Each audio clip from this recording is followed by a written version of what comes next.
안녕하세요. 어떤 일로 연락 주셨을까요?에 대한 변협 등록 가사법 형사법 전문 변호사 지재훈 변호사입니다.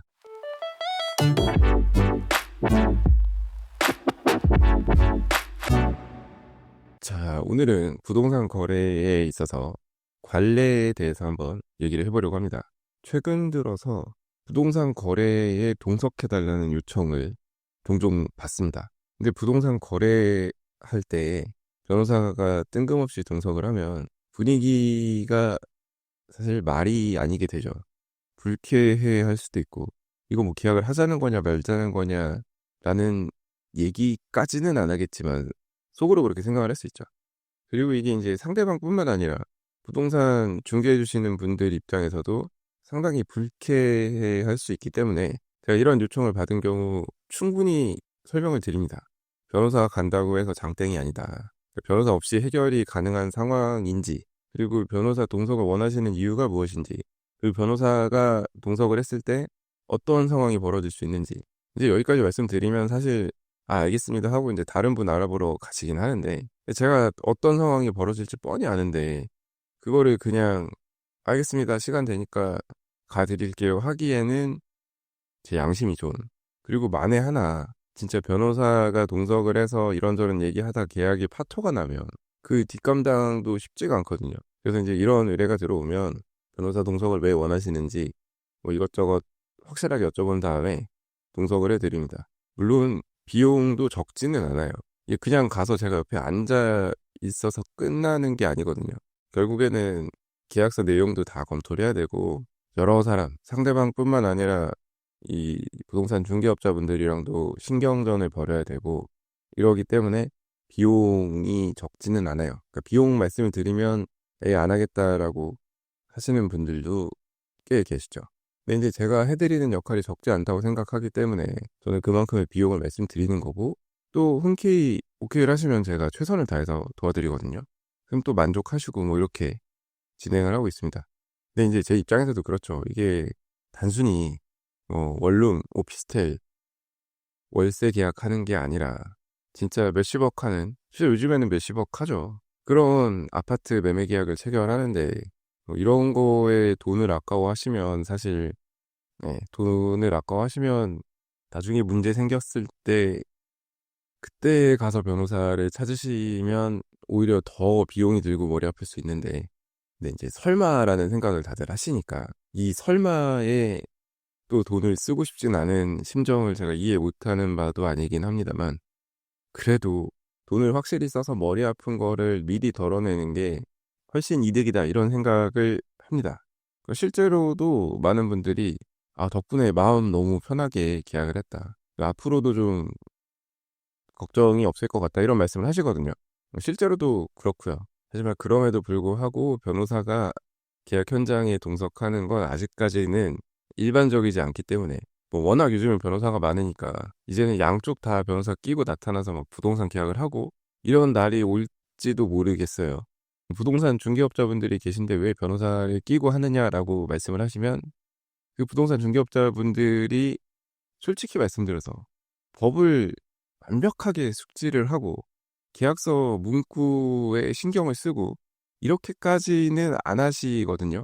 뭐 중개업자 분들마다 다르겠습니다만은 제가 이런저런 상담을 하고 해보면 그 계약 체결 전에 주고받는 문자, 이제 보통 가계약금 넣을 때 문자라든지, 요즘엔 토지거래 허가를 받잖아요. 토지거래 허가를 전제로 뭐 약정서를 쓸 때 문구라든지 이런 게 뭐 표준 양식이 있는 게 아니다 보니까 다 제각각인데, 제각각이다 보니까 빈틈이 있어요. 그리고 그 빈틈을 누군가는 또 이용을 하려고 하죠. 사람이 참 이기적인데, 제가 뭐 이런 거 저런 거 다 봤습니다만 부동산 계약할 때는 정말 모두가 다 이기적이에요. 너무나도. 이기적이지만 다 그 자리에서는 웃으면서 어떻게든 넘어가려고 하죠. 아무튼 그 부동산 거래 과정에서 계약서 문구가 좀 부정확하달까? 아니면은 왜 이 문구를 넣었는지에 대해서 부가적인 설명이 필요한데 그런 거 없이 그냥 문구를 계약서에 때려 박은 경우, 나중에 문제가 되면 크게 다투거든요.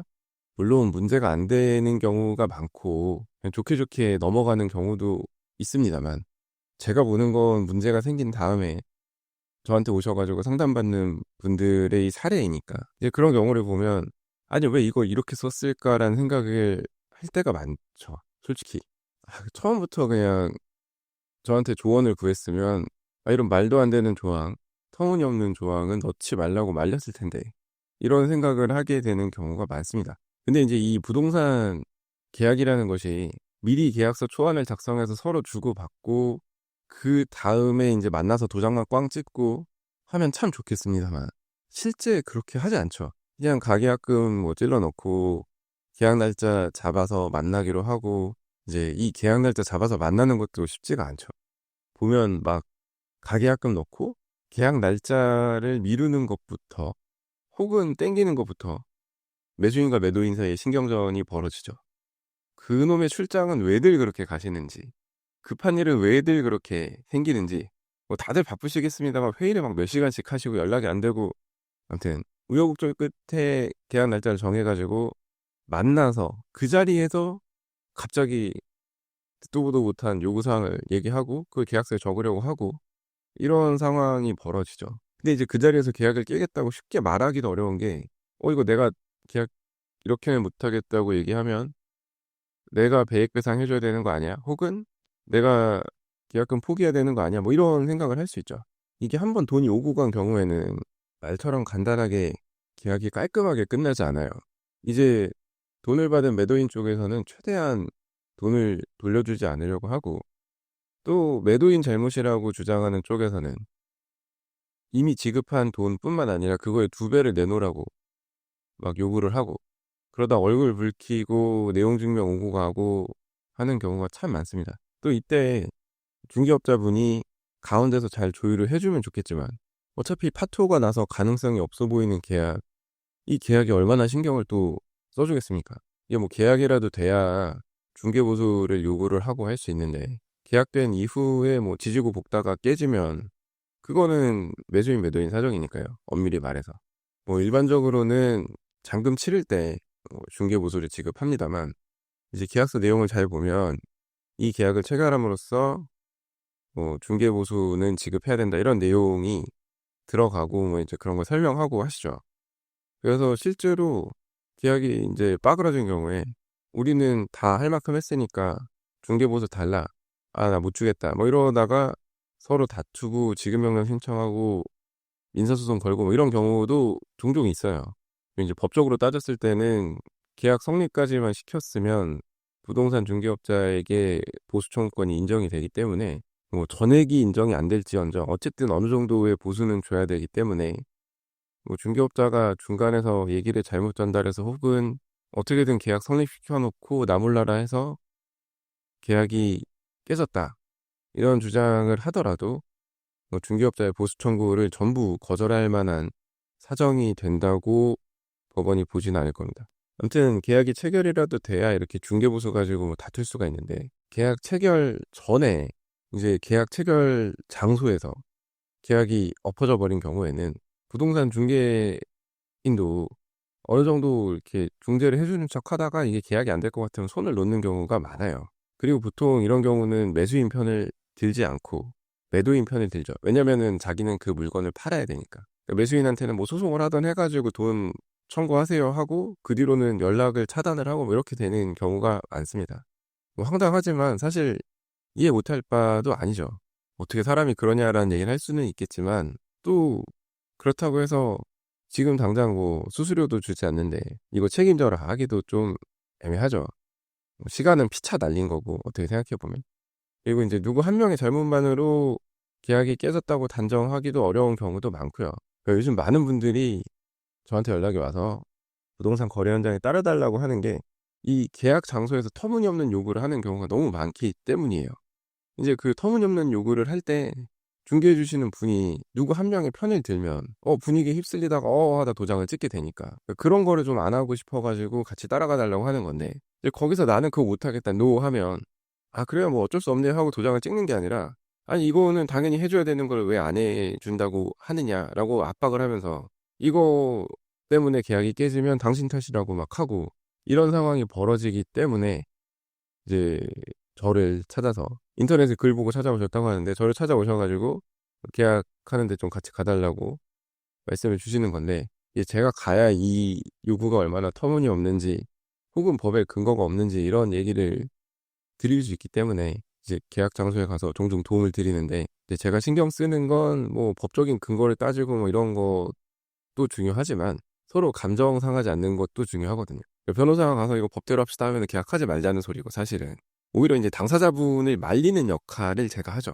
뭐 선생님 심정은 이해하지만 이 정도는 솔직히 말해서 양보는 아니고, 그리고 저쪽이 얘기하는 바도 일리가 없진 않고 보통 이 정도까지는 해요. 뭐 이런 식으로 제가 이제 기준을 제시해 드리면서, 또 요즘에는 GPT나 뭐 제미나이 같은 거에 이것저것 물어보시고 본인 유리한 대로 계약서 조항을 넣고 싶어 하시는 분들이 너무 많거든요. 근데 그런 식으로는 솔직히 말씀드려서 계약을 체결할 수가 없어요. 본인에게 유리한 조항을 넣고 싶은 심정은 이해하지만 본인에게 유리한 대로만 계약서 내용을 작성할 수는 없어요. 이게 무슨 형사 합의서도 아니고 저쪽이 죄를 지은 것도 아니고 잘못한 것도 아닌데, 물론 저쪽 잘못으로 인해서 손해가 발생할 가능성이 있다면 그 부분에 대해서 좀 대비는 해야겠지만, 그렇다고 해서 이미 저쪽이 뭐 잘못을 한 거 마냥 막무가내로 조항을 넣을 수는 없어요. 그런 식으로는 계약을 할 수가 없어요. 한 명이 정말 아쉽지 않은 한은, 정말 이 집은 어떻게든 사야겠다 혹은 팔아야겠다라고 생각을 하고 매달리지 않는 한은. 근데 이제 계약할 때 누가 그런 걸 티를 내나요? 안 내죠. 그러니까 이제 아쉬운 쪽이 누군지가 사실 문제인 건데, 그리고 보통 그런 이상한 조항, 솔직히 말씀드릴게요. 이상한 조항을 넣겠다고 하시면 중개업자분이 좀 코웃음 칠 수도 있어요. 속으로라도. 뭐 앞에서는 웃으면서 막 얘기하겠지만, 아예 그런 거 가지고 뭐 이렇게까지 하세요, 뭐 이렇게 하겠지만 속으로는 진짜 코웃음 칠 수도 있어요. 그러니까 이제 제가 부동산 계약 현장에 갔을 때 하는 일은, 뭐 상대방 혹은 부동산 중개인분의 말도 안 되는 요구를 쳐내는 것도 저의 일이지만, 저희 의뢰인분, 그러니까 저보고 같이 가달라고 말씀하신 분이 얘기하는 것에 대한 톤 조절, 이런 거를 해드리는 것도 제 역할이고, 오히려 그런 부분에 더 신경을 쓸 때도 많습니다. 아무튼 오늘 말씀드린 걸 정리해 보자면, 부동산 계약 현장에 변호사를 동석해서 가는 것은 필요할 수 있다. 특히나 부동산 계약이라는 게 사전에 계약 내용을 깔끔하게 정하고 도장만 찍는 그런 게 아니기 때문에 당일날 여러 가지 변수가 발생할 수 있기 때문에 변호사 동석하에 계약을 하는 것이 좋기는 하나, 이제 재판 사정을 좀 잘 고려해 보셔야 한다. 계약 전부터 좀 잡음이 있고 쉽지 않을 것 같으면 당연히 변호사 동석하시는 게 좋지만, 혹시 모를 무언가 때문에 변호사를 섣부르게 동석을 시켰다가 더 일이 꼬일 수도 있다. 그러니까 이제 어느 상황인지 어떤 부분에 있어서 변호사를 필요로 하는지에 대해서 좀 상담을 받아보시고 결정을 하셔라. 누구한테? 저한테.